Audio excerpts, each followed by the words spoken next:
Hi everyone, I'm Liam Eagle. I'm the editor here at the Web Host Industry Review, and I'd like to welcome you all to another one of our WHIR webinars. Today's session is called How Endurance Uses Payment Processing to Increase Recurring Revenue. And it's going to feature a discussion that'll involve Jude Augusta of Litle & Co. and Joe Bardenheier of Endurance International Group. As you can see on the screen, Joe is Senior VP of Corporate Development at Endurance, and Jude Augusta is Director of Business Development at Litle. I'll let those guys introduce themselves properly in a moment, but before we get to that, a couple of housekeeping items.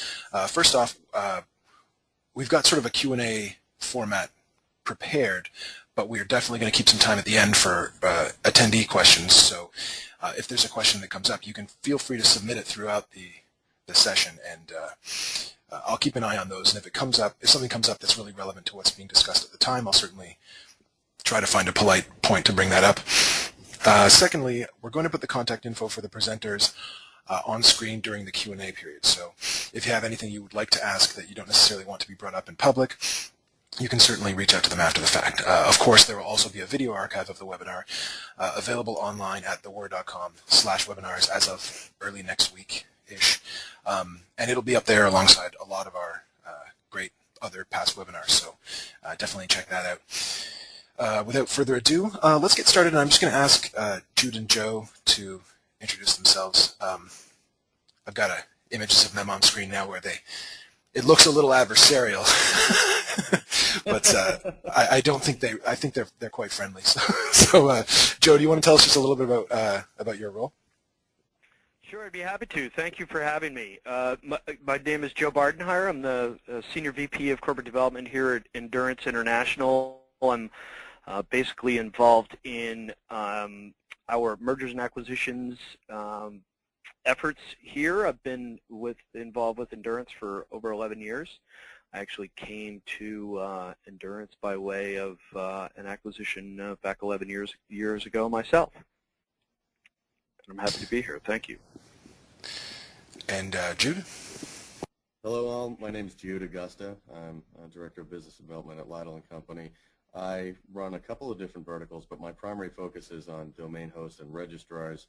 I've been in that industry since probably 2005 or so. I was a CEDO guy and did a lot of consulting, and so I built a lot of network trust in that sector, and Litle brought me in to bring more of that sector to them, and we've done exactly that. All right, thanks. So let's head over to the question. So I guess we introduced this with a video. We sent it out in the invite, so I'm assuming that a lot of people who are here have seen the video. So for those who have seen it, and probably for those who haven't, those folks are fairly aware of the role that Endurance plays in the hosting market as a consolidator and acquirer of smaller hosting providers. And I guess the role that you, Joe, and certainly if they weren't before, then you just explained it to them there, you play in that acquisition process. But I'd kind of like to set the stage for this discussion a bit by talking about Endurance's approach to building through acquisition, and maybe we can talk about how that relates to products that Endurance might choose to use and what the company might look for in a property to be acquired. So I guess can you tell us a bit about how what common characteristics there might be between the properties that Endurance operates? Sure, I'd be happy to. Endurance operates a number of different properties. We both have organically grown properties and those that we have acquired. Our strategy is to obviously grow. We tend to concentrate on shared hosting, VPS, and then ancillary services that small businesses are looking to basically get themselves online and manage their online presence and be more successful from a sales and marketing perspective. The commonalities, I would say, with all of our brands are probably three or fourfold. One is that they tend to be pretty high volume in terms of transactions. We have tens of thousands of signups in any given month. Obviously, they vary between the brands, but certainly high volume. The dollars and ARPU are relatively low. So, when you start to talk about percentage points in terms of fees and that sort of thing, that you want to make sure that you can try and manage that as effectively as possible. Recurring billing is obviously one big commonality as well. That's kind of the beauty of the model in this web hosting space. Is the subscription-based service is fantastic, but you really you need to make sure that you've got systems in place in order for you to manage those effectively, and then collections are a big part of it as well. So in any particular day or month, you've got recurring billing coming up, and we've got to be able to manage that in an effective fashion. And then, of course, there are always situations where the credit card is not up to date, or there's another issue with trying to get collections. So we've got to really have some efficient processes, systems, and applications to help us manage that process without it costing us a lot of money. So those are probably the three biggest pieces of the puzzle, if I can speak to that. Okay. As far as the overall acquisition strategy goes, what's important for us is gaining operational efficiencies. So we really trying to leverage with each of our acquisitions. We're trying to leverage what we have built in our systems, in our processes, and in our relationships with merchant processors such as Litle that have really allowed us to manage these in a consolidated fashion. But the key, at least from what Litle brings to the table, is that we need to report on each of these different properties individually, and we also would like to see them in a consolidated report fashion as well.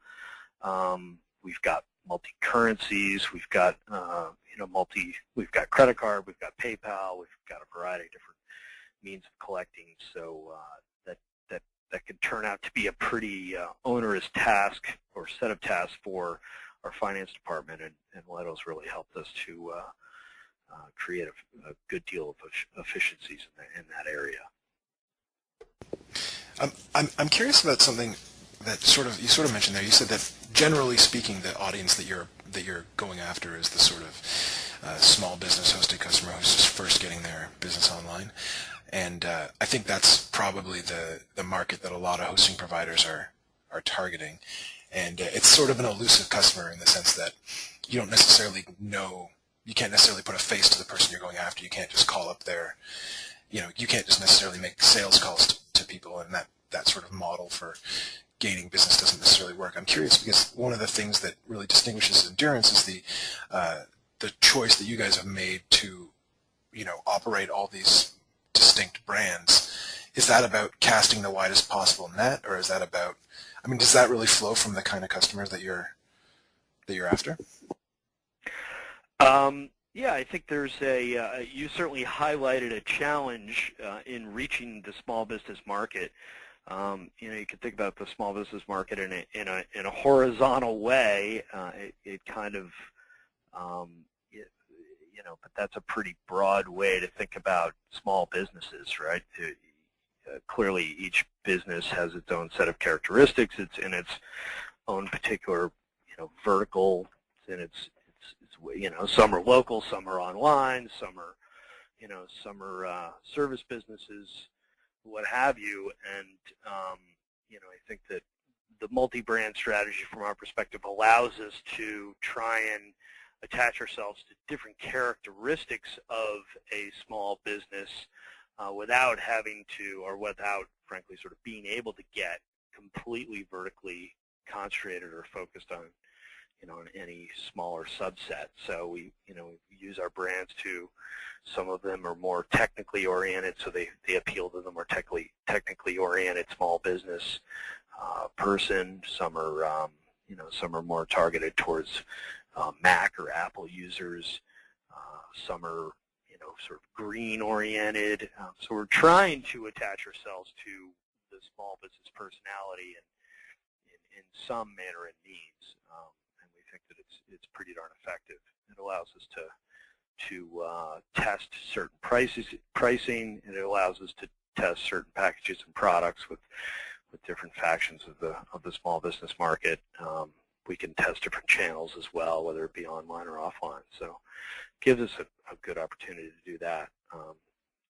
Secondarily, because of the fact that we do make these acquisitions, it's important that we try and maintain the brand. There's brand integrity and momentum that we don't want to disrupt, and obviously there are customers that are associated with the brand that we don't want to disrupt. So we've got the ability to, with our systems, we've got the ability to continue to maintain the brand from the forward-facing all the way back to what the customer experiences, say, from a customer support rep or what they see on their merchant account statement. And that is very important for us and for the sellers, for the owners of the business, and obviously ultimately for the customers. So that's a big part of what we try and do and why we continue to maintain these brands.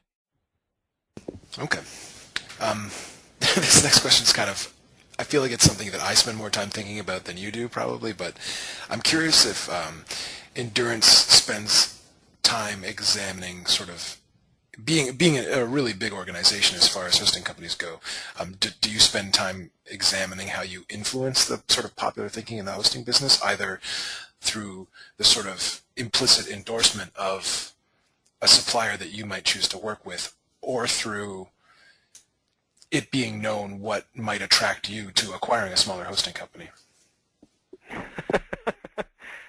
Frankly, this is probably the most vociferous we've been in terms of our endorsements of any particular provider of services to us, and we're clearly happy to do so. We really enjoy our relationship with Litle, and I'm more than happy to help the company out if we can. So because I just think it's a fantastic service, fantastic group of folks, and it's really allowed us to become more and more successful on a variety of different fronts.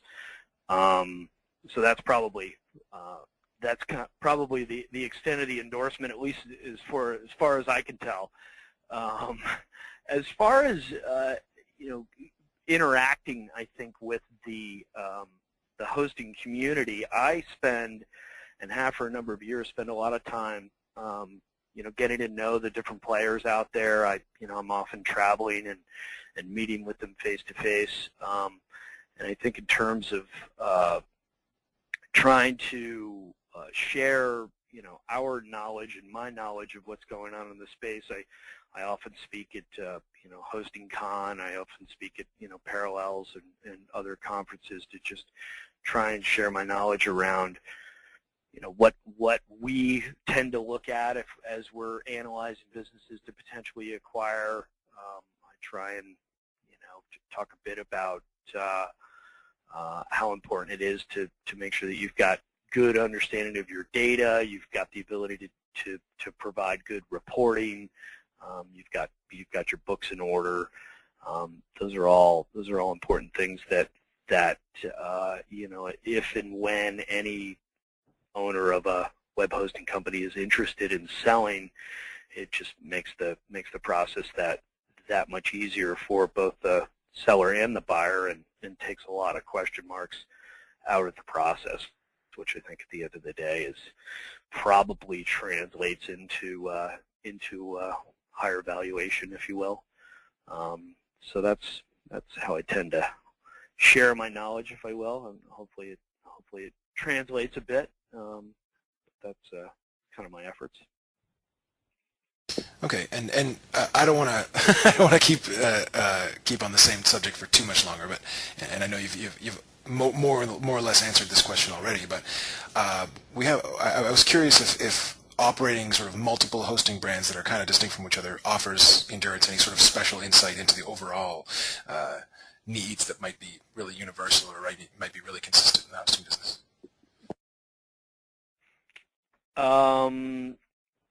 Boy, I'm not sure how to answer that. I mean, again, I think having multiple brands allows us to test a variety of different things. We can certainly look at our customer base, on a brand level, and we can examine certain characteristics that they might exhibit. Some again are associated or associate themselves with certain brands for a particular reason, and we do a lot of surveying, we do a lot of analysis to try and understand more and more about our customer base. And again, all with the ultimate goal to try to offer very specific services, very specific products that might be applicable to their particular needs. So, yeah, I think there is some advantage to it. Having all your wood, all your wood behind one arrow, there's certainly an advantage to that as well. There's getting economies of scale in your marketing dollars, I think, is sometimes gained by really spreading your marketing dollars across a variety of different efforts with one brand behind it. But there's the argument that there is a diminishing returns for sort of the last few dollars spent. We tend to think that a multi-brand strategy works a bit more efficiently. Okay, I kind of made that one difficult for you to answer by sort of elaborating the first question to include that one, so my apologies. No problem. I got a question for Jude here, which is, you've described to me that Litle's focus as a payment processor is really around card not present transactions, and that you kind of focus on recurring payments. Is that a sort of a elaborate way of saying you guys focus on the hosting business? It's an accidental way of focusing on the hosting business, because hosting is a digital product, obviously, and you don't walk up to a cash register with a swipe machine and swipe a credit card. The card not present element extends to everything sold over the internet and indeed over the telephone. We have a lot of customers in the direct response space that we network those merchants with our other merchants. Overstock, for example, ShamWow, Snuggies, Slapshop, Proactive Cream, a lot of the stuff you see from Got the Ranker, the late night infomercials and whatnot.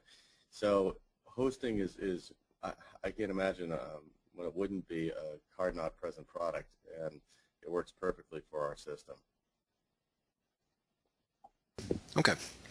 I guess I mentioned this sort of in relation to Joe, but I guess having seen the video or having sort of decided to attend the webinar, going into this, a lot of people now sort of have a sense for the volume of business that Litle does in hosting with GoDaddy and Two Cows, Komodo, Oversea, and a couple of other really big companies. I guess how does that translate into pitching your services to a major customer like Endurance? I mean, do you walk in there and say, here are some efficiencies and opportunities that you guys can get for a company like Endurance that already has a really good handle on its business? Absolutely. I mean, the list is, I don't want to say endless, but we're creeping up on 100 brands.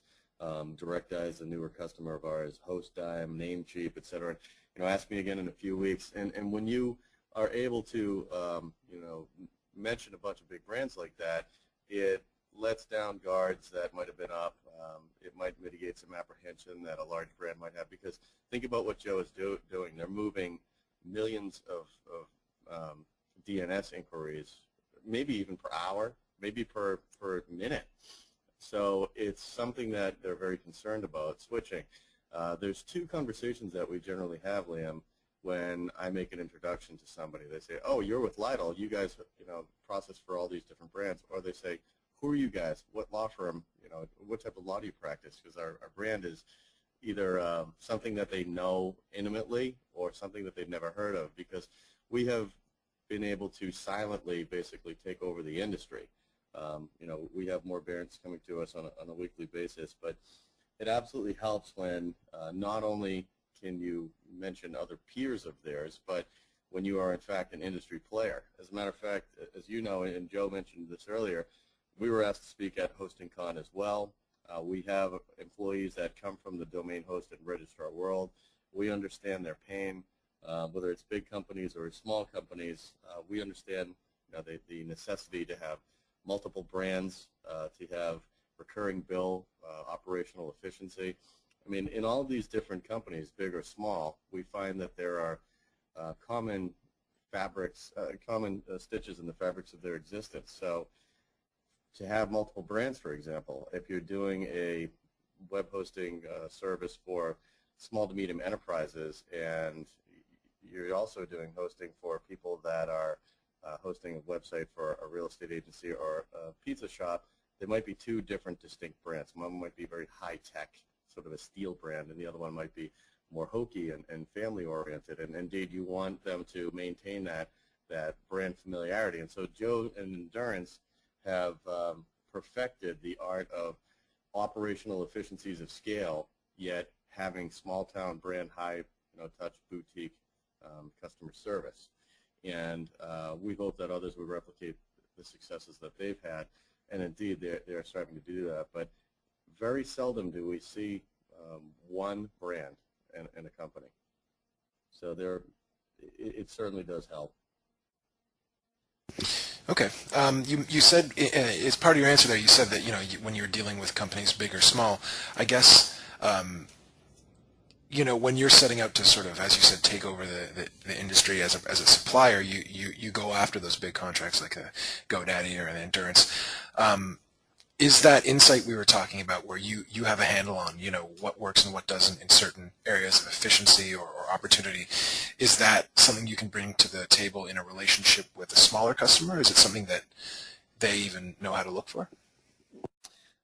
Good question. So sometimes they're intimately familiar with this stuff because they were a graphic designer who turned into a website developer, and I'm sure Joe's seen this a bunch of times. Then they say, hey, you know what, we can actually do a lot less lifting and make more money off of just hosting. Let's try to push out and increase that segment of our business. When it's the guy who's been doing it the whole time and watching the bottom line because it's his dollar, he might have some understanding of payment processing.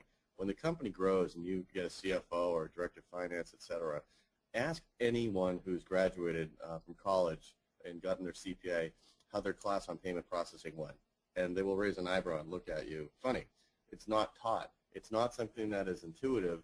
Just the opposite, actually. It's something that is purposefully clouded. There are several different rates involved in payment processing. There are several different touch points involved in payment processing. And what we do is peel back the onion and show people, here's what you thought you were paying, here's the way you thought things were happening, here's the way it's really happening, and here's the way it could happen. And so generally that translates into operational efficiencies and 30 plus or minus % savings right off the top, as well as showing that they can increase the amount of recurring revenue by getting rid of inefficiencies in their monthly billing cycle that causes credit cards to get declined. We see that happen roughly 10% of the time. I'll go to a restaurant for lunch momentarily. If I forget my credit card there, and I call my bank and tell them I need a new credit card, that's got a new 16-digit number. That's got a new expiration date. When my hosting account goes to hit that next month, I still have an agreement with the host provider that I do want hosting from them. I still want my website up. I might have an old defunct email address associated with that account, an AOL address or Hotmail account, because I've had the site for 10 years. When they start sending those, quote, dunning notices, dear Mr. Augusta, please update your credit card, I don't even get them. So it's very easy to lose that revenue if you're not careful about it. And when you use our system, it's very easy to turn on that plus or minus 10% that you were previously lacking, which can translate into an instant raise. Okay. Is that something that you set out to sort of educate your customers about? I mean, does the stuff that they don't understand, is that something you sort of provide them with the information? Yes. So if you'd like, I can explain a little bit about. I can break down processing a little bit. Well, we can talk about that shortly. But I guess what I'm asking is more generally is the insight into how processing works part of the product? It absolutely is, because processing has become a commoditized thing where they say, what is your rate? And you have to explain to them there is no magic rate. It's a clouded way of putting 3 different rates together and then quoting something that, when you look further down the line, when it's changed, they have no knowledge that it's changed. So it is very much an educational process. As a matter of fact, we very seldom lose once we start the education process. The only time we typically lose is when they're locked into a contract But then when they're done, they usually come to us, and that happens quite frequently. So I don't mind meeting people that are a couple of years away, locked into a contract, because once they're educated and they understand how this works and how we can help them reduce costs and increase revenue, they come to Litle. And that's how we've taken over this whole sector. That's how we've taken over direct response and other sectors that we've been very successful in. Okay, great. I want to get into sort of the this is kind of a question for both of you guys, but let's start with Jude. I'd like to talk specifically about what some of those opportunities and efficiencies are around billing for hosting providers, certainly in the context of the relationship between Endurance and Litle. So if you can talk about, what you saw as being, and maybe Joe could talk about this specifically, but what are some of the opportunities for efficiency in processing and in general? Sorry, Jude, if you want to start. I can lead and Joe can fill in with them. Sure, that'd be good. Joe wants to fill in an actual example afterwards, but if anyone's taking notes, you'd want to jot this down. There are basically 3 rates associated with a transaction. One is called the interchange rate. So when Chase Bank, I have a Chase Marriott Visa Rewards card that I use heavily. They issue a credit card to Jude to go make purchases. Jude may never pay that charge back. There's a risk associated with that, and they want to be compensated for that risk. And so they charge what's called interchange, as the money has interchanged hands between banks. That is the majority of what you pay on a credit card transaction.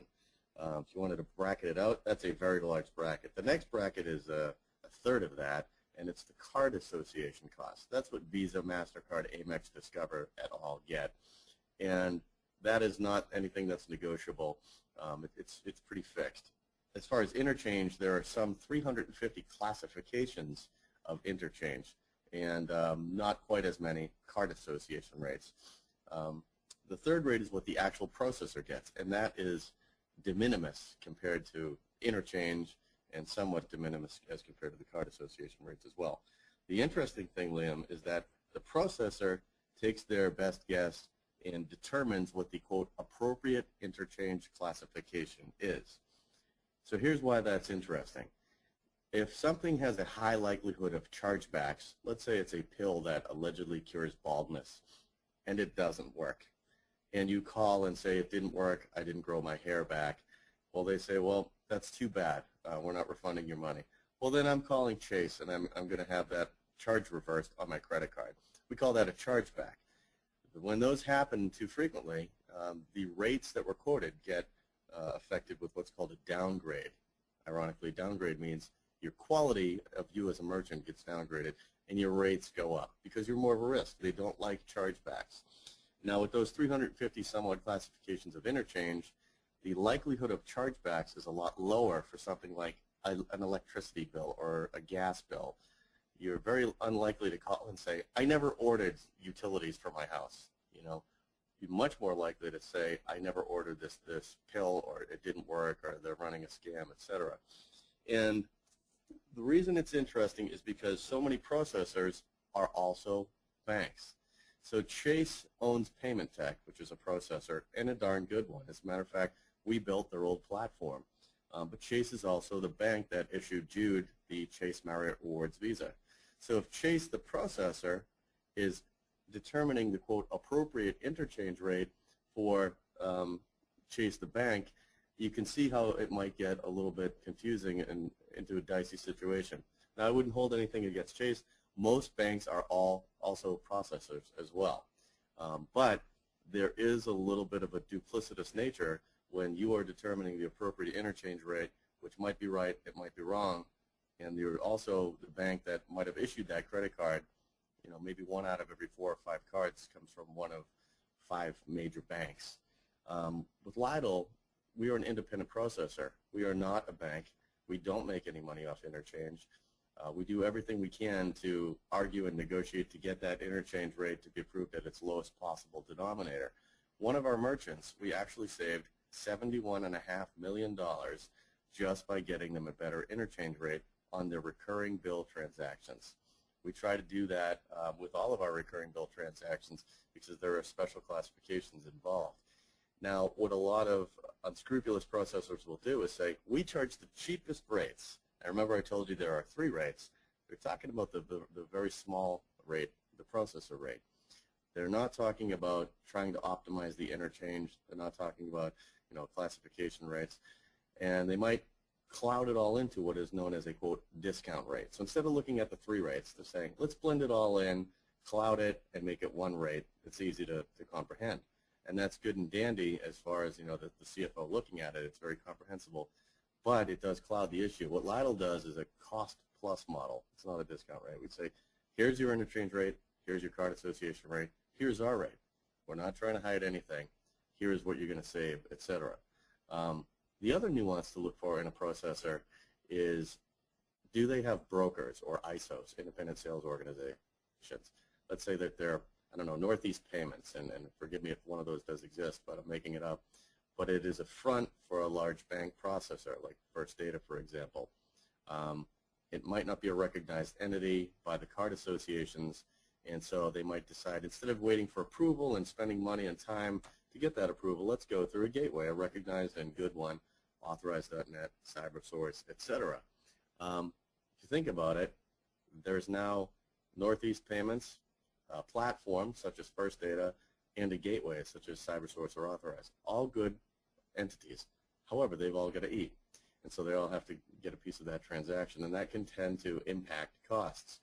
Litle does not use brokers or ISOs, so we don't have to pay them. Litle codes directly to the card associations, so we don't have to pay gateways. We can use gateways if there are esoteric reasons why a merchant would want to use them, but it's not so much a cheap thing as an efficient thing. It's 3 people taking 1 car as opposed to 3 people taking 3 vehicles. So those are some snafus to look out for in payment processing. Or other ISOs, are there gateways? Is this a bank-owned processor? Is there a duplicitous nature of potentially the fox guarding the hen house involved in my transactions? How am I doing on my recurring bill? And as far as the recurring bill, you really want to have an account updater type of a service. That's what we call ours, and I don't know what others might call it, but basically what that does is we can look at the actual card data at the credit card level of Visa and MasterCard. So when Jude leaves his credit card at this restaurant at lunch and orders a new credit card, he still has the same account, still in his name, his social security number is at risk and all of that. The numbers are different. So instead of trying to hit those same numbers every month, we're going to hit the new numbers. We already know them. Dunning notices, sending those automated emails, you can send, 30 days prior. Let's say your domain is going to expire. 15 days, your domain is going to expire. Please update your credit card information. 6 days, 3 days, today, your domain is now delinquent. We want to hold on to those. We can alleviate that problem, not only with losing the transaction, but also the human cost of, okay, the emails aren't working. Let's start leaving automated voicemails. Those aren't working. Let's start leaving real human phone calls to that person. And so the cost can go up, several dollars for a transaction that might only have a margin of $1 in and of itself. So I've said a mouthful there. Maybe Joe can explain, what we did for them. Sure, I'd be happy to. You've obviously covered very sufficiently the potential cost savings that Litle brings to the table, and that certainly occurred in the situation with Endurance. So we give Litle a tremendous amount of credit. Literally, savings probably real dollar savings in the 6-figure range on our account for sure. What I'd like to probably touch on is more of the operational efficiencies that Litle brought to the table for us, which could probably be best measured in terms of FTEs, in terms of headcount. Clearly, our finance department is a very, very busy place. Finance and billing, it's a very busy place. We try and utilize our people as efficiently as possible.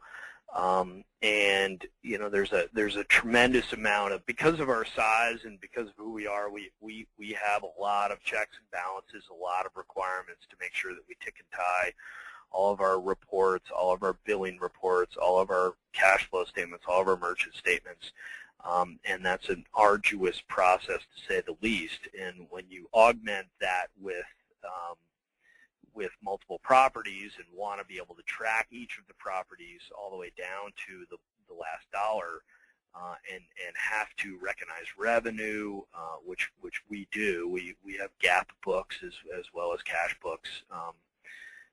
Many smaller hosting providers don't need to go to that level. Then there's a tremendous amount of reporting that's required, and that is that can be a pretty tough situation. So what Litle is really, what we really in the finance department was very attracted to, is the fact that they do offer this very detailed set of reports. They can do it on a brand-by-brand basis, and they can also do it on a consolidated basis. So you can sort of look at it at the top level. You can look at it in a very granular level. You can look at the different payment types, payment methods, banks.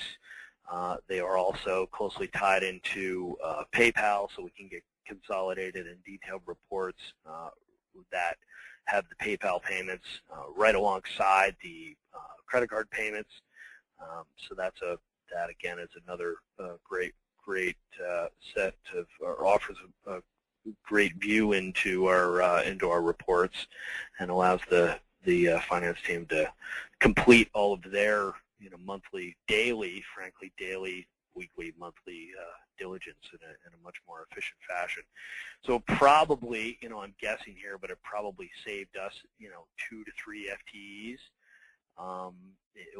in the finance department alone. And then, as Jude mentioned, this card updater process, we call it NGS, or not in good standing. Is basically a recurring bill that comes up and basically runs through our automated biller and sort of gets spit out the back end, because of many of which get spit out the back end because of Jude's example, where we had an annual or a 2-year or even a 3-year account. The credit card number got changed for whatever reason, and if we utilize the updater product that Litle offers to us, then that saves us from having to do it either on our own, and that can be sort of a guessing game, or even less efficient as you ultimately get people on the telephone and trying to contact customers to figure out what their new credit card information is, which, as you can well imagine, starts to get very, very expensive. So on the billing side, that was certainly a couple of FTEs as well, just given the volume that we have on a daily basis. So that's probably the 2 or 3 things that I would exemplify in terms of the operational efficiencies that Litle offered us. That's great. So I wanted to thank Joe and dovetail on that. There's a decision point that people come to when they start getting those dunning notices. A lot of people they think, well, you know what, I bought that domain and I have hosting with it, and I was thinking about building it out a lot more, but I don't know. You know what, I'm just going to avoid those phone calls and let that account die. And that happens a lot. If you keep billing them and the account was live as it's supposed to, without the dunning notices and everything worked fine, nobody has a problem with that. It's when you start saying, you know what, you might not be able to get out of this in a sneaky back way, that things can go south. And as far as the reporting, I'm glad Joe highlighted that before I did. It's a great testament, and I thank him for it. We have some merchants that run very different brands, as I explained earlier. Sometimes they're diametrically opposed brands, and they need separate reporting, because you might want to pump money into online, let's say, search engine marketing for, let's say, 10 brands. See which one performs the best. One might blow the others away, and we can break that down into business subunits on your reporting, so that you can identify and say, wow, brand C did really well. Let's triple the amount of market spend on that brand, or channel everything into that brand, etc. So what we'll do is have very robust reports that you can break down into business subunit. You can roll up into one executive report. You can roll up into charts. I mean, there's charts and very simplistic visuals on our pages. When you typically look at reports, and if anybody wants an exercise in futility, try to go decipher a typical payment processing report. You will see more acronyms, and more nebulous reporting of bizarre numbers that you've never heard of.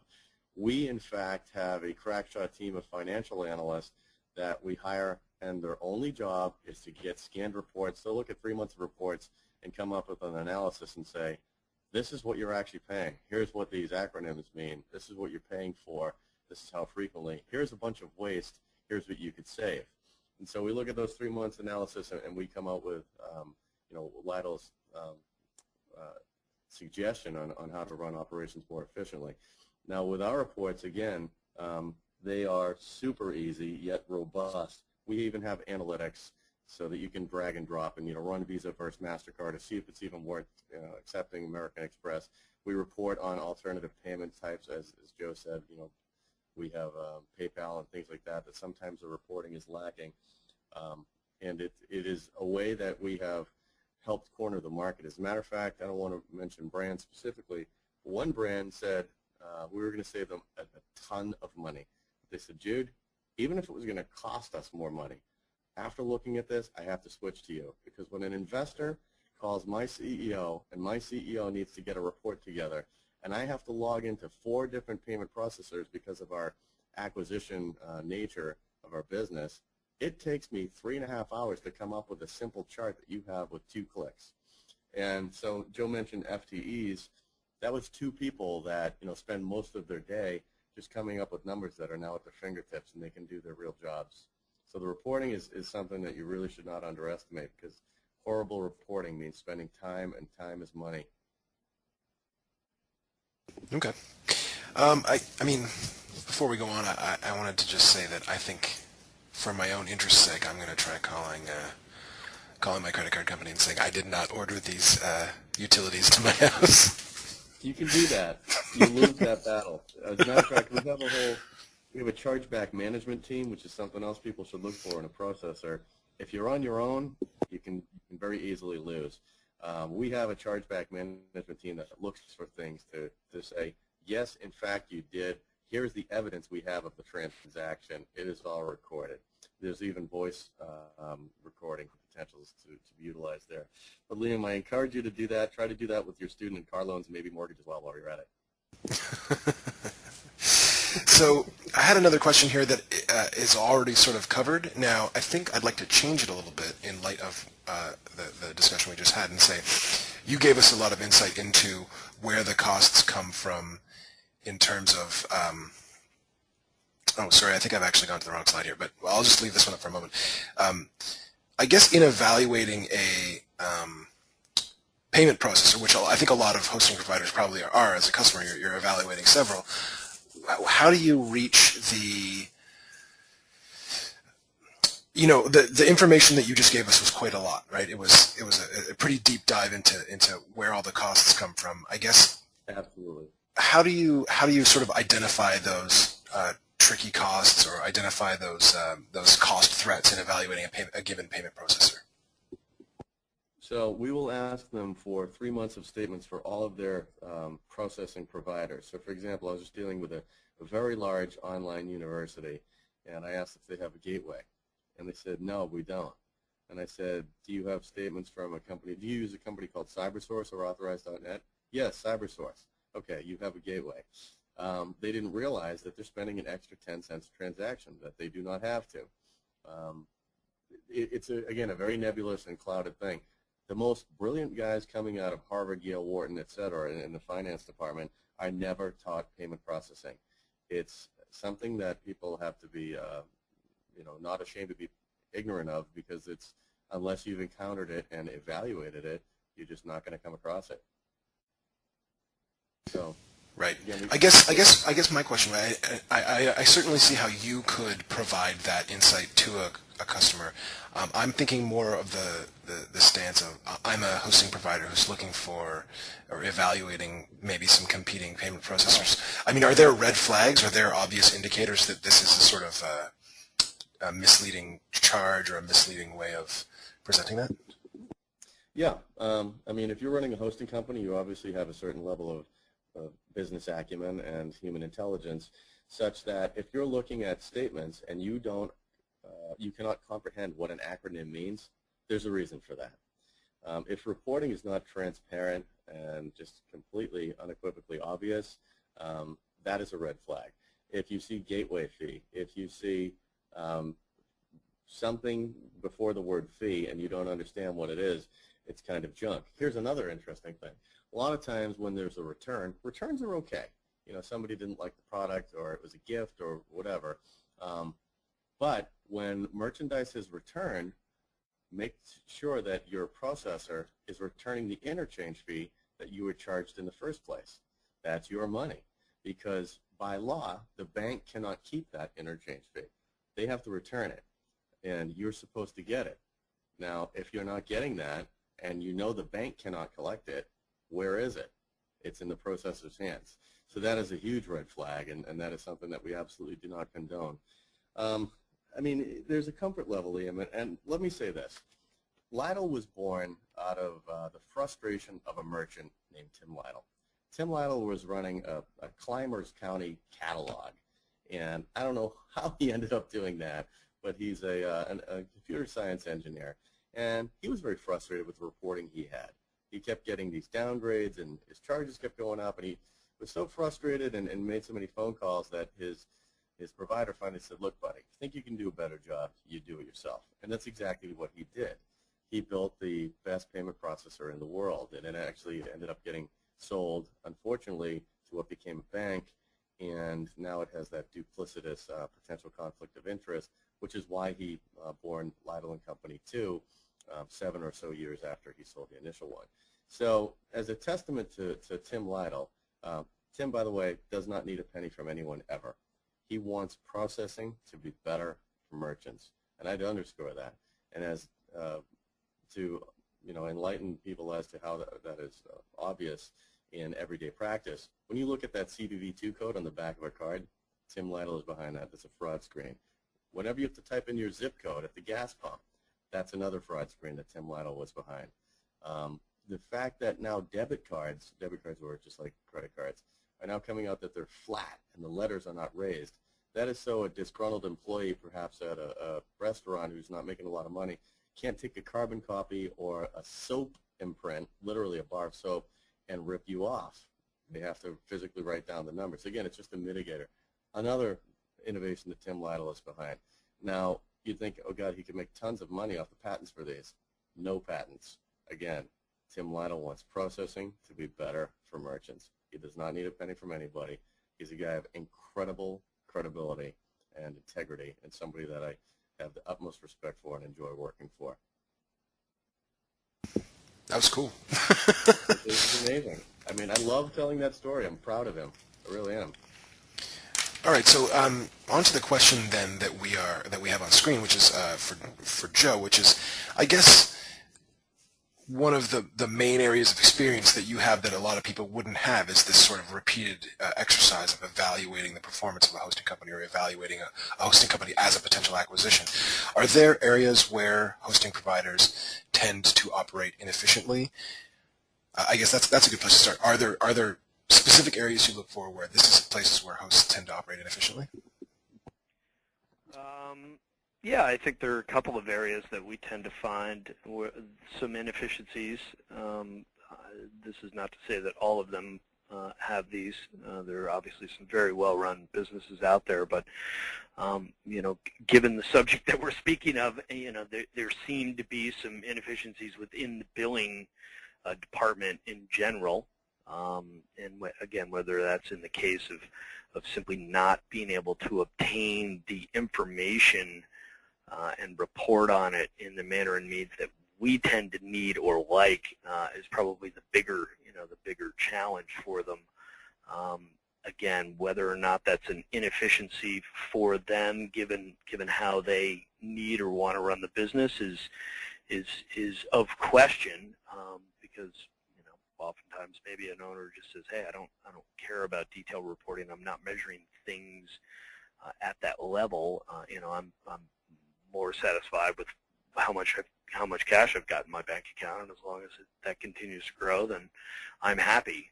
I tend to think that the beauty of one of the nice things about this business is that it is measurable, and with any set of measurements, if you look at them often enough, yeah, I think you can identify areas of inefficiency, areas that you can ideally make changes to either sell more or cut costs or make your customers happier or what have you. So having systems that allow for that type of reporting is I think pretty darn important.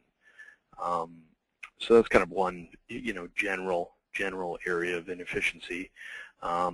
Technically, there's probably some inefficiencies with certain hosters who have their architecture structured in certain ways. We tend to be able to squeeze a good deal of operational efficiencies out of our systems.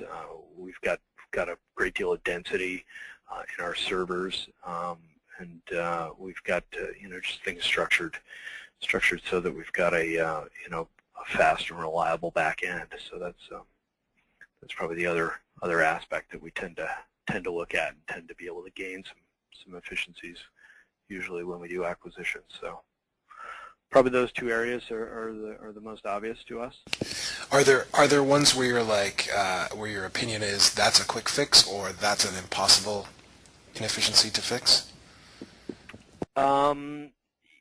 Well, yeah, there are certainly acquisition candidates that we have passed on because of probably more from the perspective of just it not being a good technical fit, and therefore it would have created more. They were just inefficiencies that we thought we couldn't either decrease, or they were just set up in a manner means that were frankly going to cause more inefficiencies for us, just given how we were set up. So that's probably the two main cases, or the two sort of areas. There have been numerous cases where we've had to pass on acquisitions because of those instances. Okay, Joe, let's talk about, or let's keep talking to you.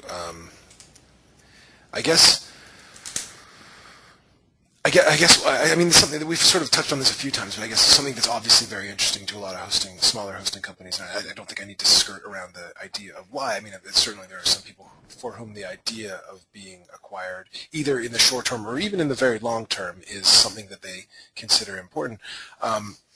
Can you talk a bit about what, I mean, as someone who does it a lot, can you talk about what are sort of the key criteria for a property that you would consider acquiring?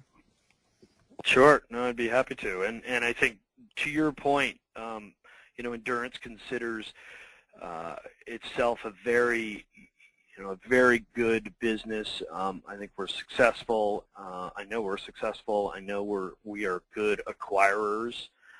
We've done it close to 40 times.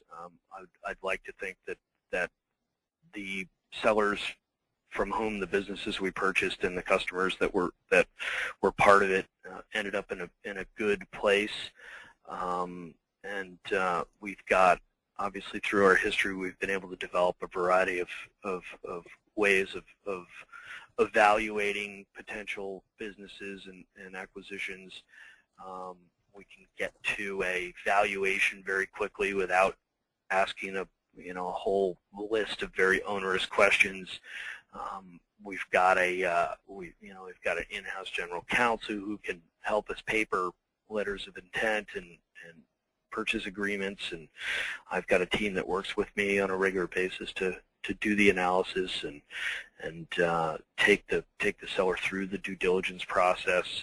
We realize that we don't want to disrupt the company. We don't want to disrupt the owner and his or her team. Obviously, they've got a business to run through the process, so we really feel like we've got it very well honed and want to really bring the seller along through the process in a comfortable fashion. So that's something we really pride ourselves on.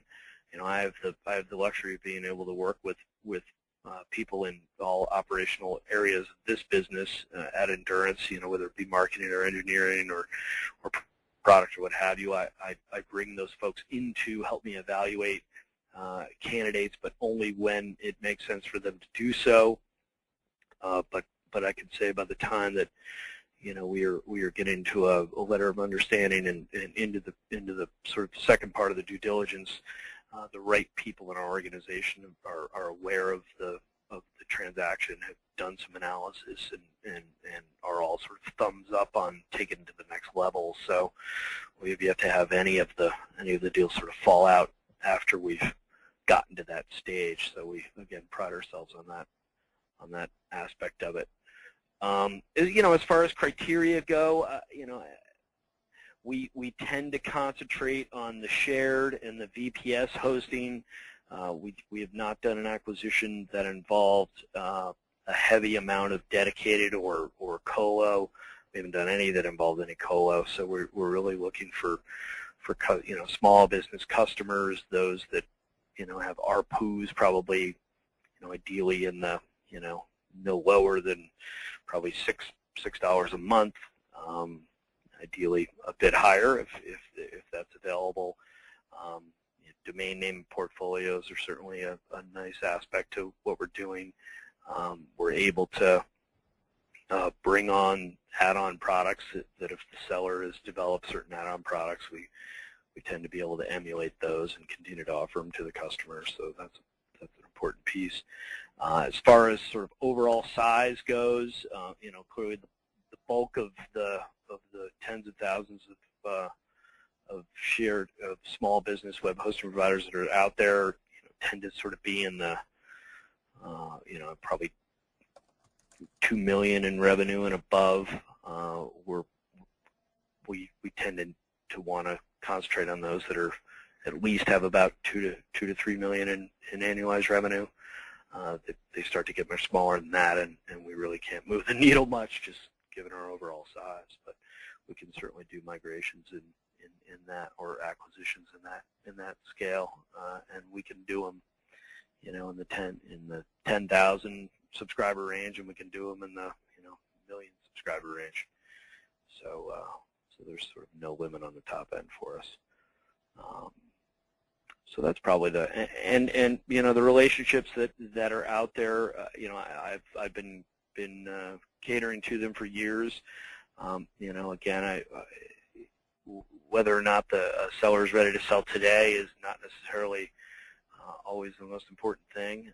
If they want to continue to grow the business in order to get a higher overall valuation for the business, then I'm certainly in support of that, as long as we're the first people that they call when they think of selling. And I'm more than happy to be a sounding board through that time period to help bring them along, so that when and if they do wish to sell, that they have done the certain things for their business that make it that much easier for them to sell. Okay, great. Well, we're very close to the end of the time we've allotted here. So I'm going to say I have another question I'd like to ask you, and I'd certainly like to invite the attendees who are here to submit their questions, and I'm going to put it over to the contact information page if you have other questions that you want to send off. So you can make note of this contact info if you want to contact these guys. But I'll just leave this up while I ask this sort of follow-up to the previous question, which is, I guess, when you're evaluating an acquisition, is the compatibility of platforms significant? I guess something like a standard or well-known control panel, like a cPanel, or like, I guess, in the specific immediate context, a billing platform like Litle, do those kind of things, if they're compatible with what you're already doing in certain places, make an acquisition more appealing? I'll take the control panel one first. We certainly support cPanel. We've got a large infrastructure that offers cPanel to our customers, so that is something we can most definitely do. Clearly, if a seller is using or offering cPanel, then a migration, sort of a cPanel, if we choose to do a migration, that is, and we often do, not always, but we often do, cPanel to cPanel migration certainly makes things easier. We have done transfers from other control panels to our proprietary control panel. We tend to think that ours is pretty all-encompassing and tends to include more features and services and products than some of the third-party ones out there, which from our perspective allows us to really present an upgrade to the customer through that process. So that's important. As far as back end, we certainly do Windows, Linux, Unix, so not a big issue there. As far as the billing goes, again, the majority of our acquisitions we tend to migrate off of the seller's billing platform onto ours. So we're sort of less concerned about it, with the exception that there is definitely certain data that we need to get out of their billing systems, and that can sometimes prove to be a challenge if it's sort of not a data intense billing system. So that's can be of concern, but we can usually get around it with the right APIs written and the right concentration on that through the process. As far as merchant processing goes, I think that if a business is using Litle, then I think that at the end of the day they'll be able to provide us that much more detail through the diligence process and ultimately through the acquisition process that we would like. So that's most certainly a benefit.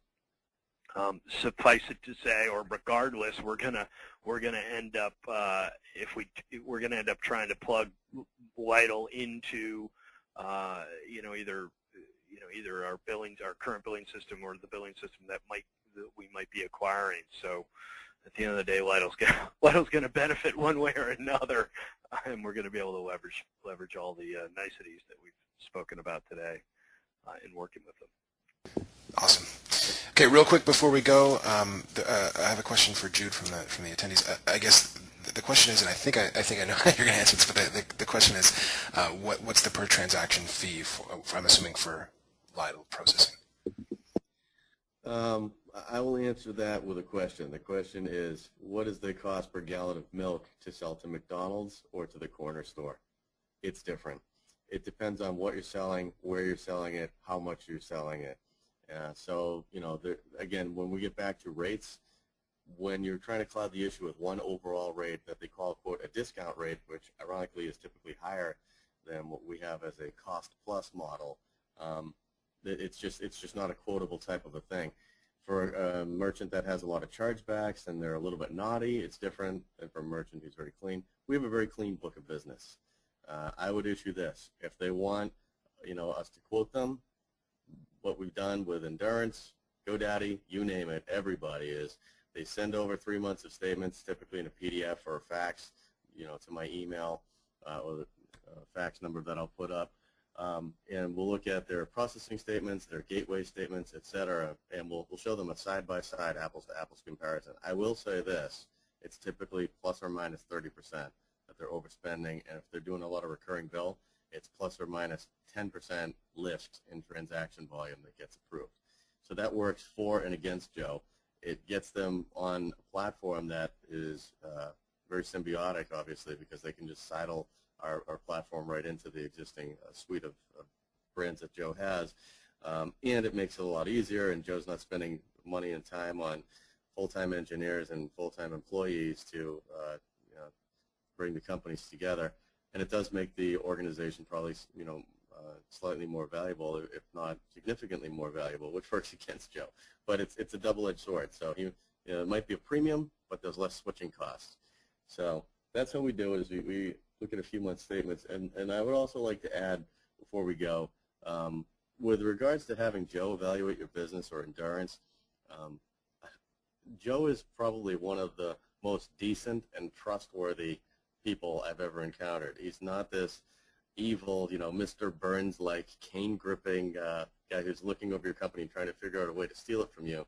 If that were true, he would not be going and donating his time and efforts to a free surgical camp for penniless people in India and things like that. And that, to me, that says everything about the guy. So if you're looking out there for a potential evaluation and you're a little bit nervous, I think that makes a huge difference. I think that's a very cool note to end on. So that's actually a little more than the time we had scheduled for today. I really want to thank everyone who came out and who stayed for the entire hour plus. I'd like to thank everyone for attending, for submitting questions, and of course I would like to thank Jude and Joe for offering up some really interesting insight into their relationship, which I think is pretty representative of a subject that is very relevant to a lot of hosting providers. So thanks again, and everyone have a great day. Hey, thank you. Thank you very much.